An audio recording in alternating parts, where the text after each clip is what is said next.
is the most premium quality auto refinishing solution you will ever need. When it comes to the principles of economic fundamentals, we have no criticism about the framework of the budget. We couldn't see any improvement or good news from the budget. And if there are good proposals, I think as a country, for the sake of the country's future, we must support it.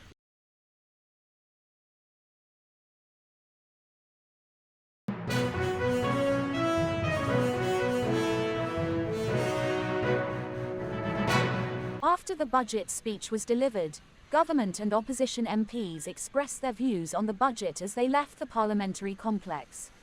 Today, His Excellency Ranil Wickremesinghe, as the Minister of Finance, for the first time in the history of his political career also, presented a budget.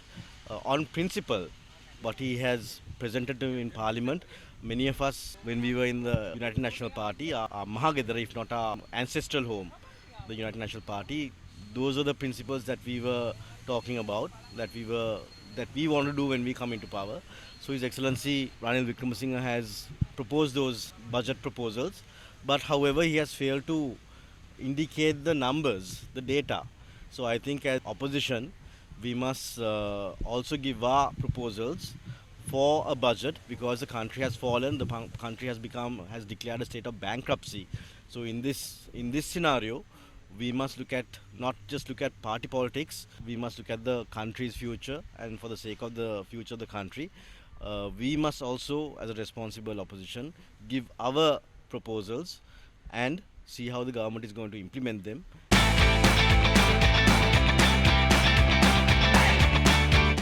I feel the government, in keeping with the social market economic principles of the opposition, when it comes to the principles of economic fundamentals, we have no criticism about the framework of the budget. But however, when it comes to expenditure, now it appears that Sri Lanka is the highest when it comes to defense expenditure. Even at a time when we are facing so much of problems, almost 10 billion have been allocated to build the defense secretariat building.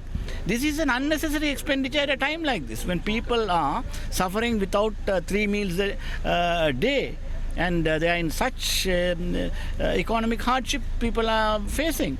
In a situation like this, we have now allocated almost 10% of our expenditure for defense expenses. This is an unnecessary waste of money. We are trying to pump up our national security, which is not really under threat at the moment. But we are creating I think this is government is reacting to what has happened in the past.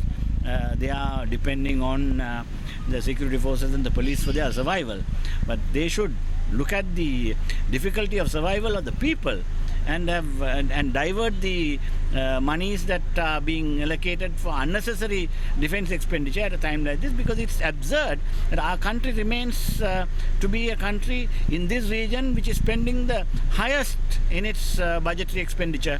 Almost 10% of its expenditure has been put for defense, and this is an unnecessary supporting for the reasons that the IMF conditions have placed this government in a difficult predicament. What the government should do is to bargain with the IMF and reduce or try and soften the blow by reducing the targets set by the IMF.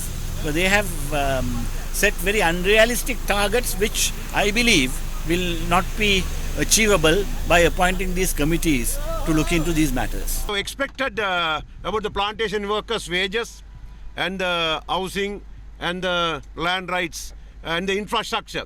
But ultimately, we couldn't see any improvement or good news from the budget. ඒ කොහොම වුණත් ළමා කටයුතු පිළිබඳ විශාල මුදලක් වෙන් කළා තියෙනවා කිව්වා. ඒ වගේම කුෂිකාර්මික වගාවන් ගැන මම විශේෂයෙන් වෙන්තරල් පිටිය කෙනෙක් කුරුඳු වගාවට පොල් වගාවට විශේෂ සහන ආධාර ලබා දෙනවා. මම හිතන්නේ ඒක ලොකු දෙයක්. මේ තත්ත්වය සම්මත කරගන්න පුළුවන් වේද? විපක්ෂයෙන් නම් දෙන්නේ නැති තත්ත්වයක්. අනිවාර්යෙන් සම්මත කරගන්න පුළුවන්.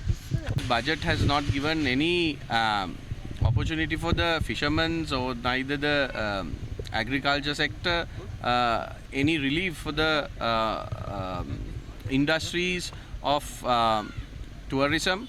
So it's pretty clear that this budget is not a supportive budget. So as the opposition, we are united and we are discussing how we are going to vote in this budget. සම්ප්‍රදායිකව මිනිස්සු බලාපොරොත්තු වෙන අයවැයකින් භාණ්ඩ මිල අඩු වෙනවා, භාණ්ඩ මිල වැඩි වෙනවා, ඒ වගේ වනේ. නමුත් මේ අයවැයේදී දැන් අපිට තියෙන මූලික ආර්ථික ප්‍රශ්න විශේෂයෙන් අපේ ආර්ථිකය කොහොමද ස්ථාවර තැනකට ගේන්නේ කියන කාරණේ පිළිබඳවයි කරුණු සාකච්ඡා කරලා තියෙන්නේ. ඒ නිසා එක පැත්තකින් ආර්ථිකය යථා තත්ත්වයට පත් කරන්නත් මැදිකාලීනව ආර්ථිකය යම්කිසි ස්ථාවර තැනකට ගේන්නත් අලුත් ආර්ථික ව්‍යාපෘති ආරම්භ කරන්නත් තමයි මේ ආර්ථිකයෙන් මේ අයවැය යෝජනා කරලා තියෙන්නේ. වැඩක් කරන්න පුළුවන් නේද ඒක? මෙහෙමයි වැඩිම වියදම වෙන් කරලා තියෙන්නේ සහන අවශ්‍ය අයට සහන සැලසීම සඳහා. For more latest news, subscribe to FTTV.